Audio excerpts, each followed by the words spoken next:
Drowsy Chaperone is a story about a man who lives by himself, probably in New York City. He's in a little apartment, and his life is kind of sad. And as a result, as a way to cheer himself up, he he plays records. He plays old-fashioned records of musicals. He loves musicals. And he speaks to us, the audience, directly, which is kind of funny because, you know, he's supposed to be in his apartment by himself and we don't exist. But he starts to talk to us anyway. And he explains that today he's going to be playing for us one of his favorite records from one of his all-time favorite musicals, a musical from 1928 called The Drowsy Chaperone. There was no Drowsy Chaperone in 1928. It's something that the creators of this particular musical made up. But as he starts to play this, all of a sudden in his apartment, the performers start to appear, and as the music plays from his record, they start to sing the songs and dance them and act them and recreate the entire musical with him as a commentator for us. Our production of The Drowsy Chaperone, because we're trying to recreate that sense of a big Broadway show, calls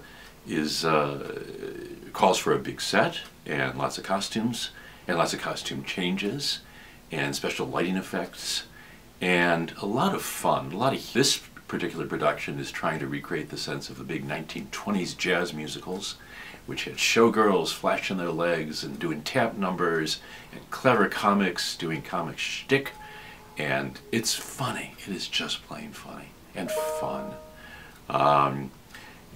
So we build almost everything we have here. So we've been busy. And the best part, I think, is watching our students, because we've got such talented and creative and skilled actors, performers here at Boston College, and to put them in these roles and then to see them develop and explore them, and then to come on stage with that kind of pizzazz and energy and definition, and they're learning at the same time to figure out how to play this kind of theater. And darn, they are getting it. They're getting it so well. It's such terrific, fun work, sharp and clever and witty, and it's a hoot. I mean, it's just fun. I find, you know, I'm a professor and I'm a director, and I'm trying to be, you know, very serious and to help them learn and everything. But the bottom line is, we sit in rehearsal, we work hard, and we laugh so much. We're all having a great time. And the last thing I'd say about that also, I think, is this: it's so remarkable and wonderful to me that to have, you know, I mean, I chose the play, I know the play, I've read the play, and I've worked with it before I even cast a single person. And yet here we are in the whole rehearsal process, and even just the other day, watching what they come up with, and I'm just cracking up. It's almost as if I never saw it before in my life. And it's so good. It's really so good. I'm really real proud of them.